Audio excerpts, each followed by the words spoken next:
জি প্রিয় সাংবাদিক বন্ধুরা, আজকে আপনারা জানেন যে আন্তর্জাতিক অপরাধ ট্রাইব্যুনালে আসামির বিরুদ্ধে গত 15 বছরের ইনফোর্সড ডিসঅ্যাপিয়ারেন্স অর্থাৎ গুমের অভিযোগের যে মামলাগুলি চলছে সেই মামলা সহ আরও জুলাই গণঅভ্যুত্থানে চলাকালে মানবতাবিরোধী অপরাধের মামলার চার্জ হিয়ারিং অর্থাৎ অভিযোগ গঠনের উপরে শুনানির দিন ধার্য ছিল।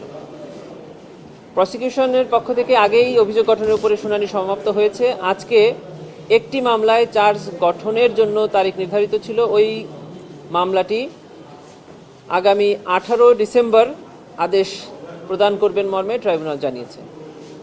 আর যে বাকি মামলাটি সেটির ডিফেন্সের পক্ষ থেকে অর্থাৎ আসামির পক্ষ থেকে অভিযোগ গঠনের উপর শুনানি সমাপ্ত হয়েছে এবং আগামী 21 ডিসেম্বর 2025 তারিখে অভিযোগ গঠনের উপরে আদেশের দিন নির্ধারণ হয়েছে।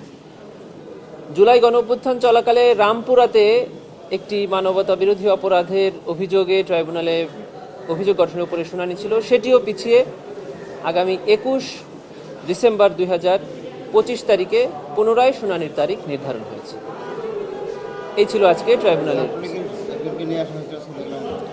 ছাত্রলীগের তৎকালীন ঢাকা বিশ্ববিদ্যালয়ের একজন নেতা, সে অন্য একটি মামলায় গ্রেফতার ছিল, তাকে ট্রাইব্যুনালের আদেশ মূলে আজকে ট্রাইব্যুনালে উপস্থাপন করা হয়েছে। তাকে ট্রাইব্যুনাল কারাগারে প্রেরণের নির্দেশ দিয়েছেন এবং এই সংক্রান্তে ট্রাইব্যুনাল একটি নতুন মামলা রেজিস্টার করেছে। ডিফেন্সের ফোর্স ডিসঅ্যাপিয়ারেন্স মামলায় বেসিকলি যে গ্রাউন্ডটা আনা হয়েছে সেটা হলো যে ওই পার্টিকুলার অ্যাকিউজড পারসন ভিকটিমদেরকে যখন অ্যাবডাক্ট করা হয়েছে, অপহরণ করা হয়েছে, তখন ওনারা কেউ কেউ দেশে ছিলেন না, কেউ দায়িত্বে ছিলেন না, কেউ রিটায়ার্ড করেছেন, এই ধরনের আর্গুমেন্ট করেছেন।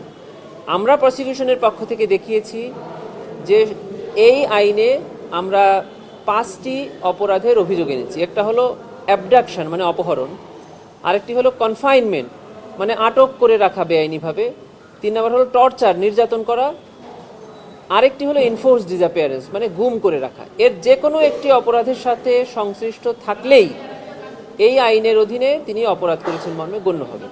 তো অ্যাবডাকশনের সময় উনি ছিলেন না, কিন্তু পরবর্তীতে যখন তাকে কনফাইন করে রাখা হয়েছে আয়না ঘরে অথবা গুম সংক্রান্ত যে কোনো সেলে, তখন কিন্তু ওনারা সেখানে দায়িত্বে ছিলেন, এটা ওনারা অস্বীকার করতে পারছেন না।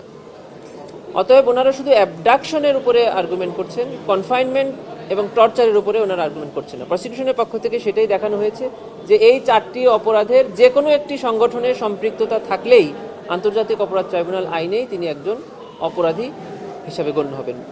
সর্বশেষ কথা হলো যে এটা হলো চার্জ হিয়ারিং স্টেজ, এখানে সত্য বা মিথ্যা নিরূপণ করার কোনো সুযোগ নেই।